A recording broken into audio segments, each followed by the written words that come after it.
Hi everyone, my name is Kate and you are very welcome here on my channel where we talk about fragrances. In this video, I would like to share my thoughts with you on some of the recent launches that I was curious about. I got some testers, still didn't decide about the bottles, but I'm not in a rush. I just want to share what I think about them with you and hear what you think about them too. Don't forget to like this video if you enjoy watching it, subscribe, and stay with me for more.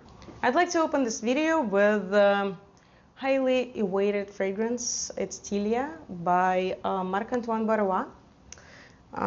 Quentin Biche, of course, is a star, is a rock star in the perfume world today. And of course, people are watching, people are expecting, and I was very curious what he's going to make. As far as I know, this fragrance is supposed to be a first female fragrance in the line, although I believe that they all are unisex and I wear Ganymede myself. Tilia is about linden blossom mostly, but not only.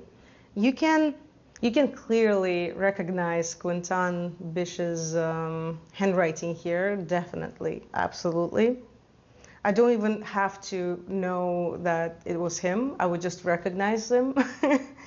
He has very specific kind of creating this airy, slightly metallic fragrances. Like this scent reminds me of space. Always when I think, something like a spaceship. I don't know why, but I have this association with his works. Not all of them, of course, because he works with different brands and every brand has its own specifics. But this reminds me of Ganymede and reminds me of Guidance.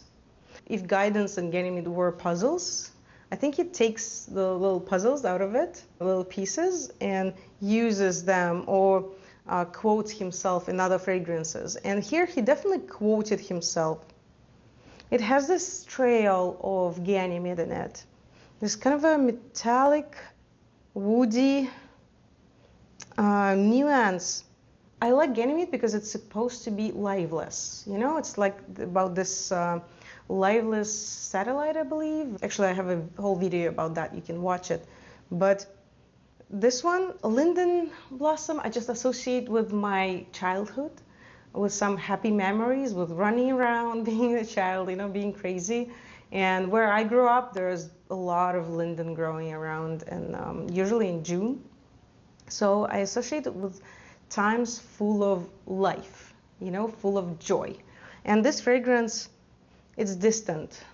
It's like distant person, you know?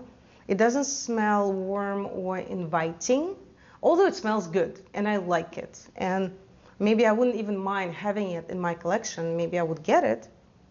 But it just contradicts how I feel about linden in general. It's my personal thing because there's nothing wrong about this fragrance. It's airy. It has some other stuff and like some other notes. I believe they mentioned vetiver, heliotrope, some kind of wood or something. And it's actually a little bit powdery now.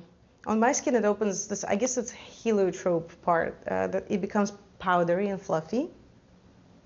It's nice. It projects very beautifully, you know, even a little bit. I didn't apply so much, but I already feel its projection around me, which is nice. And if you like this kind of fragrance, yes.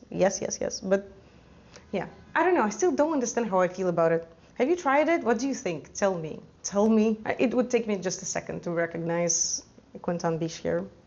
Just his style. His style. Okay. Let's move forward and discuss another exciting launch by Chanel. And this is Comete, another space-themed fragrance. At least to me, yes. I know that Tilia is not space-themed, it's just my own association. I actually have notes open in front of me. I was curious because this fragrance reminds me of other Chanel fragrances from the same line. So I was curious to see the notes. And of course, it's aldehydes, cherry blossom, iris, heliotrope, and musk. So they give us 5. And it reminds me also parts of different fragrances from this Chanel's boutique collection. I think it reminds me of 1932, of Chanel 19, of Chanel 5, all versions of Chanel 5. Yeah, it's very powdery, definitely iris heavy, very fluffy, nice, clean musk. It smells like luxury, clean fragrance. It smells like Chanel. Yes, it's definitely unmistakably Chanel too. It's really good. I like this fragrance. It's airy, lets you breathe.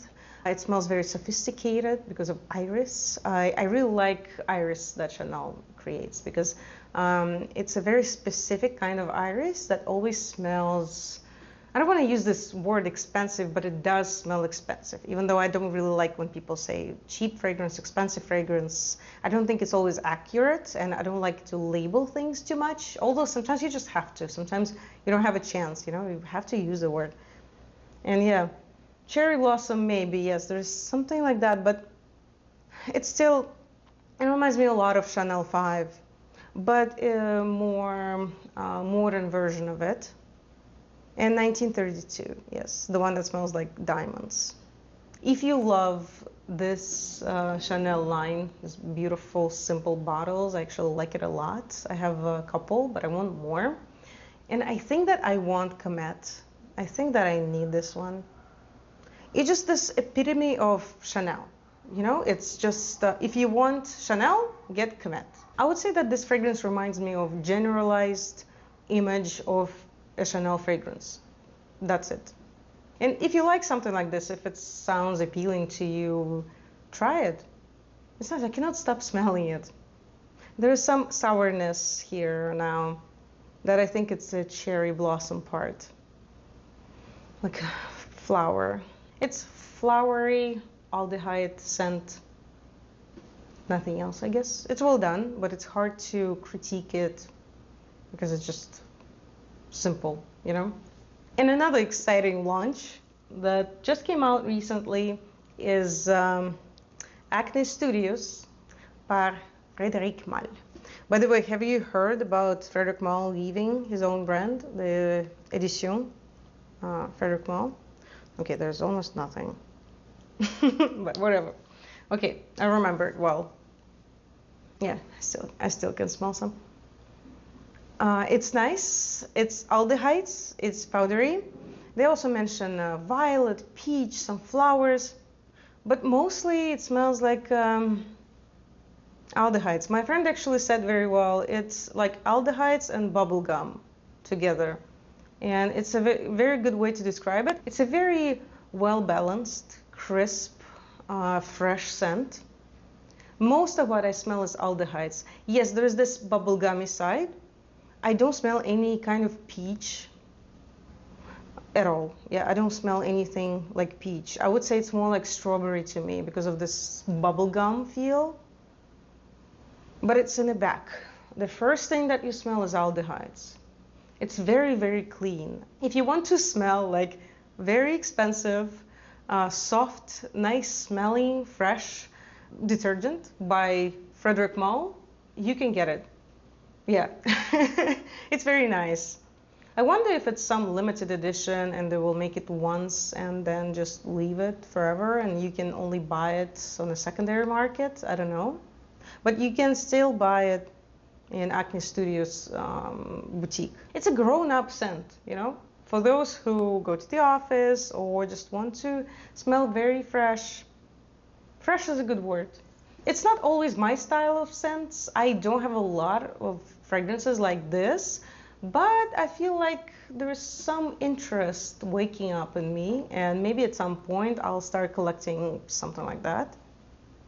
Yeah, I cannot stop smelling it. It's so nice. It's just so well done that you still appreciate it. Maybe I can buy a bottle. I'm not sure that I would use it a lot though.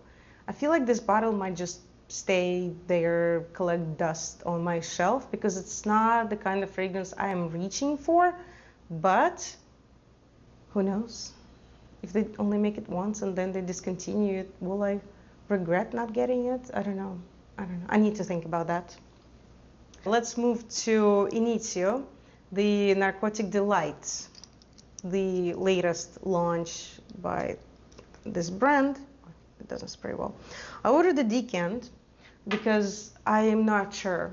I love this fragrance. You know, it's one of those fragrances that you first reach for at the store and you just, oh my God, and you get obsessed with it. I feel like a lot of Initio fragrances, they have something about them that is just catching your attention, that is just intoxicating. But the problem for me that I have this initial excitement, but then I don't reach for them. I wanted to get a decant before buying a bottle because I wanted to make a mature decision here because they're still expensive. Like $350, I believe, per bottle, something like that. But this one is so nice. Yeah, again, you see, this excitement is coming back. Yeah, this is about cherry and whiskey and spices and wood. It's kind of a fancy bar kind of vibe. I feel like I want to move, you know, it makes me want to party and be surrounded by people. Yeah, maybe I'm gonna wear it tonight. I'm actually going to a birthday tonight, so maybe I'm gonna wear this. It's definitely a party vibe. This fragrance is for having fun. This fragrance is for being around people. Yeah, it smells like a cherry cocktail in a bar. And it smells like a cigar. But there's definitely tobacco, like a cigar tobacco, but it's not a cigar that somebody's smoking. There's no smoke. It's just a fresh cigar that nobody touched yet, you know, when you just smell it from the outside. And I love the smell of a fresh cigar. It's something else. And I catch it here. Yes, this is a night out in New York City. Trust me, I live here. I know what I'm talking about. So you go to a cool speakeasy, and there are a lot of beautiful people, and you're drinking this fun cocktail with a cherry. It's a kind of a sweet cherry here. It's not, it doesn't remind me of Lost Cherry by Tom Ford, where cherry is sour, but it still has this liqueur tone. There is something like that about this cherry, but still less. It's not as sour. It's not as sharp. There's no tonka or almond here. At least I don't smell it. Also, important thing to notice here, I heard some people complaining about pepper, that for them pepper is too strong here, that is just overpowering and they don't smell anything else behind the pepper. So if you are sensitive to note of pepper, just remember that. I don't smell pepper here so much. I do smell to some extent, but it's not preventing me from smelling anything else. Yeah, I'm gonna wear this fragrance tonight. Yeah, I actually get so many compliments with this scent. I wore it a couple of times and people are like, oh my God, what are you wearing? It gets me that. And if you watch some of my videos, you know that I don't always choose something for compliments. Sometimes I wear something that definitely doesn't get any compliments from people, but it's still pleasant. It's still pleasant when people compliment your scent, right? Okay guys, thank you so much for watching this video. Let me know, what do you think about these particular launches? Do you like them? Do you not like them? Share with me and see you in other videos. Bye bye.